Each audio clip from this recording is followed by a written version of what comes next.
Hello and welcome. My name is Neil Griffin, joined here with Sydney O'Connor. We are both sustainability consultants working towards a more eco friendly and sustainable future for all. Today, we would like to talk about an issue that is very dear to us: the drought conditions in Arizona. I grew up in Arizona and acquired my bachelor's degree at Northern Arizona University, seeing these conditions worsen as I grew. Sydney is no stranger to this either, as a California resident who acquired her bachelor's degree in sustainability at Arizona State University. We have both been exposed to how drought can impact a society. We have taken a transdisciplinary approach to these solutions, with Sydney utilizing her knowledge in infrastructure while I utilize my knowledge in agriculture and energy.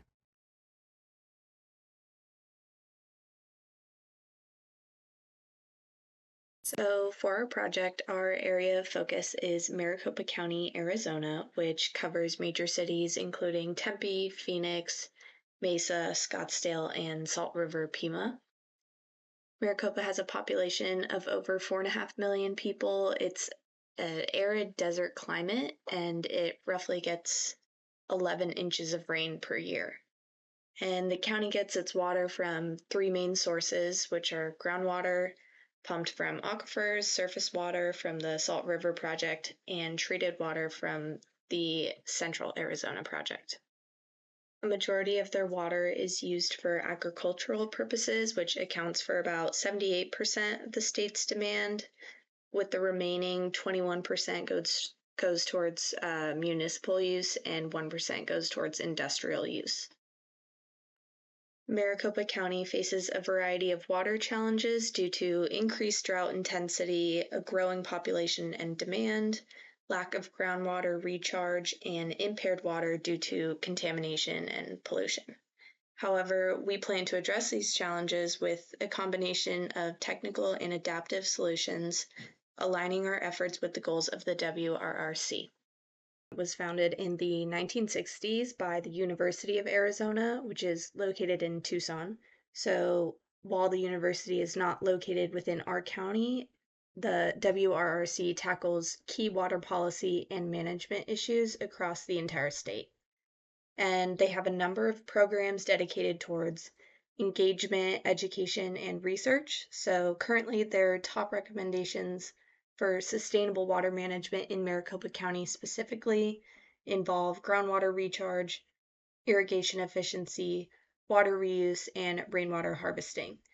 So Neil and I both agree that these are some great strategies, and we believe the following innovations can help work towards these goals.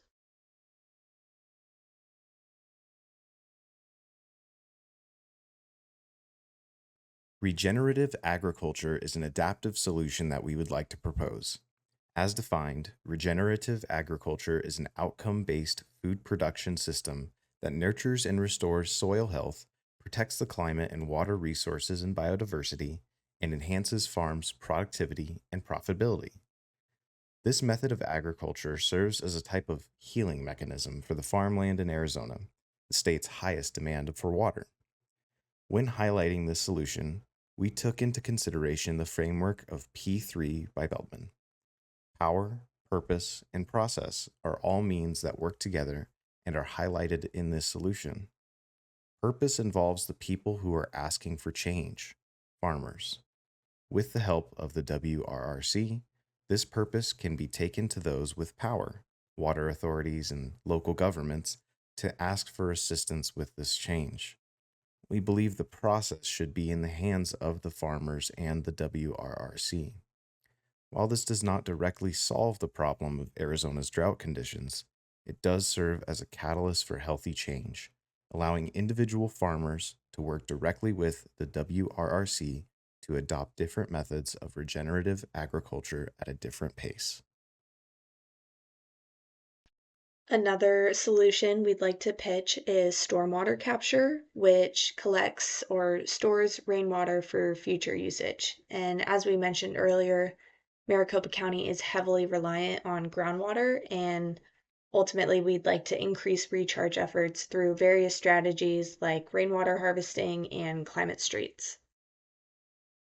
These are more so technical approaches where rainwater and runoff is captured on roofs or absorbed into streets underground and then stored for future usage. So, for Maricopa County specifically, this stored water can help alleviate water scarcity that we often see during droughts by replenishing groundwater systems like aquifers and reducing municipal water usage, considering we're also very reliant on the Colorado River as well.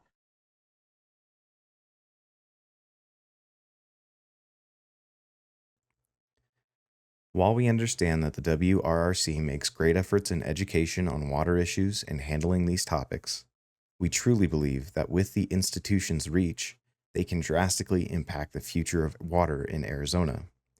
One solution that we propose is the implementation of desalination plants in conjunction with their TAP program, or Transboundary Aquifer Assessment Program. Teams from the US and Mexico border have already come together to discuss and assist in the management of these transboundary aquifers. Yet we believe that both countries can work together in a program that implements the use of desalination plants located in Mexico to provide water to both countries.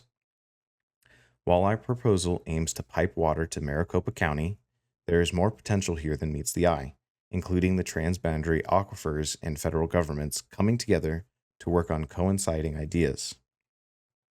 One idea that Sydney and I had was the exchange of resources in line with what each country needs. The US provides energy for the desalination plants via solar energy, and Mexico provides clean water from the plants. While the project's scope is enormous, we cannot understate the importance of providing this essential resource. The importance of water resource management comes from research done by Sydney and I, highlighting the dangers of drought risk for Maricopa County compared to Arizona and the US.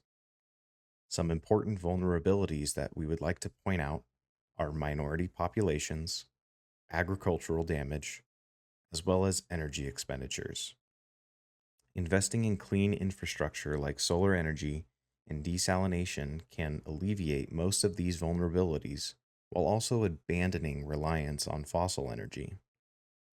While we have proposed a transboundary project with Mexico, it is also possible to have the idea of an intercountry project with California. Part of the reason we chose Mexico for this pitch is in part due to the health risks that Mexico faces among a growing energy concern, with reports of record amounts of energy consumption threatening blackouts as heat levels continue to rise.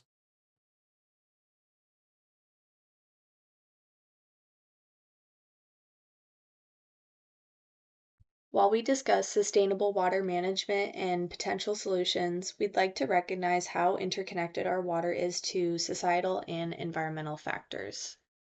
The WRRC has done a great job in terms of community engagement and partnerships, as exemplified in its numerous programs regarding groundwater governance and management, agriculture, conserve to enhance, the Desert Harvesting Initiative, and many more. These programs bridge all involved stakeholders, including community residents, educational institutions such as U of A and ASU, water agencies, and state officials. The WRRC also helps individuals practice boundary spanning by improving knowledge of local water, conducting community led projects, and partnering with other organizations to work towards sustainable water management. These practices play a pivotal role in initiating our proposed solutions in both a inclusive and innovative way. Sydney and I would like to thank you for your time and interest in the information we have provided today. We would like to thank the WRRC for all the work they have already done to better the water issues discussed in this presentation. We genuinely believe that the WRRC is the best equipped organization in Arizona to lead the topics discussed today, and we look forward to working with them in the future. Of course, thank you to all of our references for evidence. Sydney and I hope that we can create an oasis in the desert with all of you.